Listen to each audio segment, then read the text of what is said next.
I'm Beckham. I'm trying to learn medieval studies. Today, William II, and after we've done that, we're going to do stretching. And if you participate in the stretching, then it's very August. William II, he was reigning from 1087 until 1100. Born in the Normandy in 1056. The parents were William I and Matilda of Flanders. William I is William the Conqueror. He ascended on the throne on the 9th of September 1087. He was already written, we did already William I. He died after having a horse accident in 1087. And now William II, his son, followed 1087, crowned 1087 at 26th September in Westminster Abbey. And he was the King of England, and he married, unmarried, and he died New Forest, Hampshire, 1100, 13 years after being a king. Buried at Winchester Cathedral. Okay, William II, known as Rufus, because of his ruddy complexion and pale hair, was the third son of William the Conqueror. I don't know what ruddy means. Okay, he was the third son of William the Conqueror. He was unswervingly, I don't know what that means, loyal to his father, who chose him to inherit his kingdom, rather than his elder son Robert, whom he made Duke of Normandy. Okay, he seems to be very loyal to his father, and his father William the Conqueror decided to give his third son the Kingdom of England to inherit it, and his eldest son reigned with Normandy, the Duke of Normandy. William the Conqueror was the Duke of Normandy, and then England. He was the Duke of Normandy. Harold the Saxon, Harold the King of Wessex, was the time by him in exile, and in return for his favor to protect him there, he promised him the throne. He changed his mind, and that was Edward the Confessor.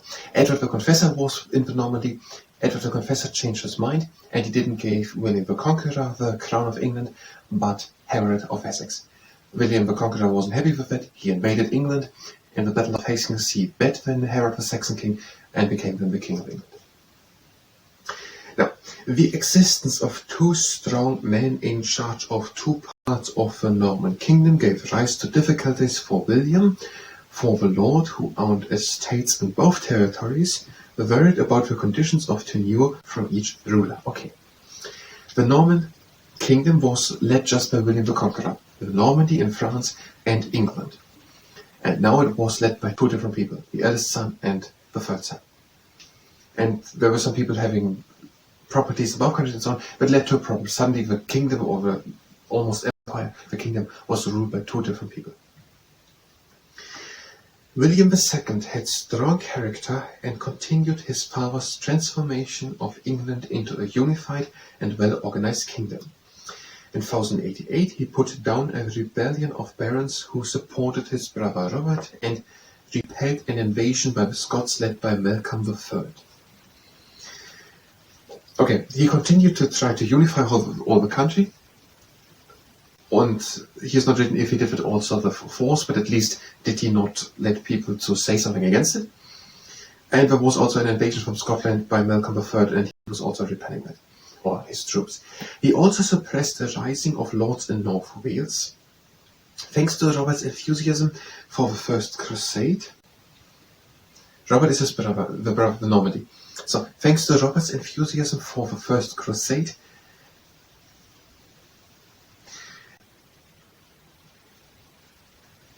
and his need of money for the enterprise, William gained a hold on Normandy by giving his brother a mortgage on the duchy. This gave him increasing authority abroad.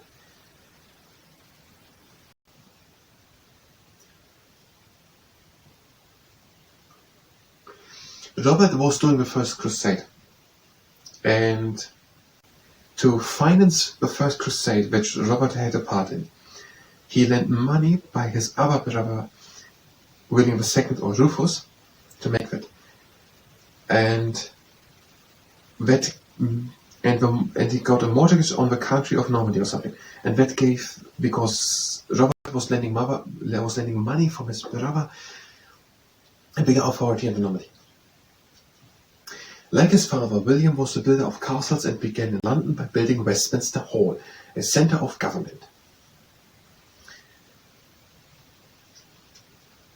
Okay, during his reign, several great churches were started, notably Durham Cathedral, but William was not a notable supporter of the church, from which he extracted taxes to pay for his own schemes for the government of England.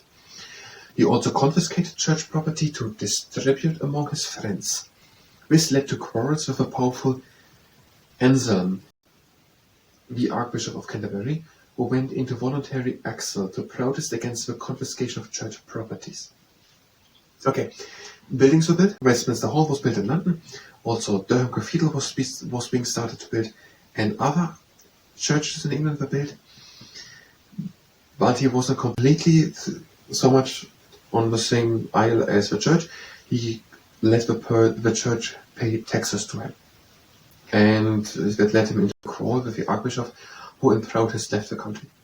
William was an active man, fond of sport, and was killed by an arrow fired by his friend Walter Tyrrell while hunting in the New Forest.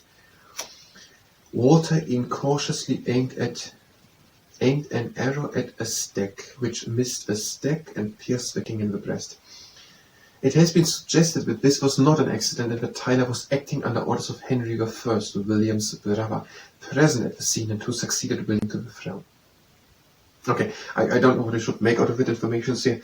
If it is here mentioned in the case of it is likely, or it is to assume, or there are tendencies which indicate actually that it was the case, or is it just that there were some people saying that there will be always someone saying that if something like that happens.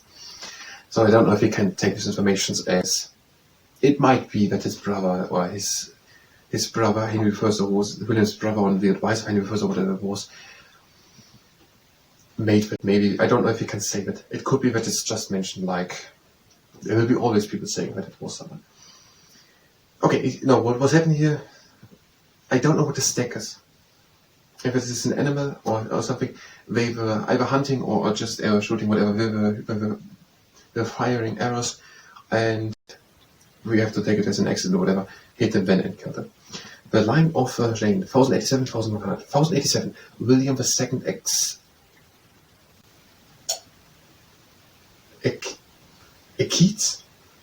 accedes to the throne on the death of his father William I.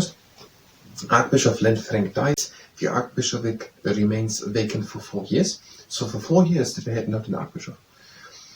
William wages war on his brother Robert Normandy, so they were not just lending money or something, they were waging war on each other, Rufus and Robert. William defeats an invasion of England by the Malcolm III of Scotland. Malcolm III and the Scots invade England again. They are defeated and Malcolm is killed at the Battle of Alnwick. Anselm is appointed Archbishop of Canterbury. William suppresses a baronial revolt in Northumbria. Following a row with William... So row is an animal. Following a row, but it's differently spelled. No, okay, that is not the part. Following a row with William, Anselm is exiled to Rome. Okay, it's not what we're talking about. And William seized his estates. So following a row with William, Anselm, the Archbishop of Canterbury, is exiled. That doesn't sound like it was his decision. Who went into voluntary exile. Is exiled. Here I say clearly voluntary. To Rome, and William seizes his estates. King Donald Bane of Scotland is deposed and is succeeded by Edgar, son of Malcolm III. William invades North Wales to suppress a Welsh rebellion against the Norman border lords. William is killed by an arrow while out hunting with friends in the New Forest. That was the medieval studies part. If you were here for medieval studies, you can go directly to the next part of medieval studies, where at one point we will go back to the text, read it again, and try to prepare a presentation about what is written here, and try to send it. If you stay here and participate in the stretching, then it's better at your arms. The feet are standing together, or with one foot at the elbow, in the heels. Go as fast as you can go, and then back in again. This time stay down in the knees. And up. Legs a bit apart, lifting the arms up. And out and go to the side. In and up. onto the other side. In and up. Out and down, one hand slides down. Breathe in. Out and the arm over. Breathe in and out the rib cage. Out and back. Breathe again in. Out the other hand slides down the leg, the shoulder stays down. Breathe in. And out one arm over. Breathe in and out the rib cage. And out and back. Breathe in the arms up. And out and reach. In and up. Out and reach to the other side. In and up. Out and down. Shoulder circles. Back, up, and front, and down. And back.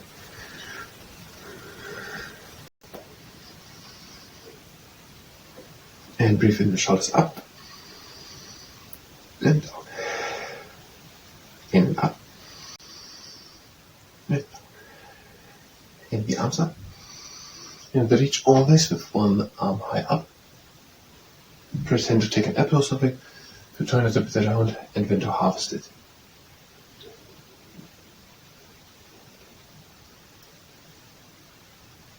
And breathe in the arms to the side. And out and shift over to one side. In into the middle. And out to the other side. In middle. Out and lean onto the knees. Breathe in. And out and bring one shoulder in front. In and back. Out the other one in front. In and back. And out and we're hanging down. Breathe in. And out, go over to one leg. Breathe in. Out and over to the other leg. Breathe in. Out into the middle. And close the feet.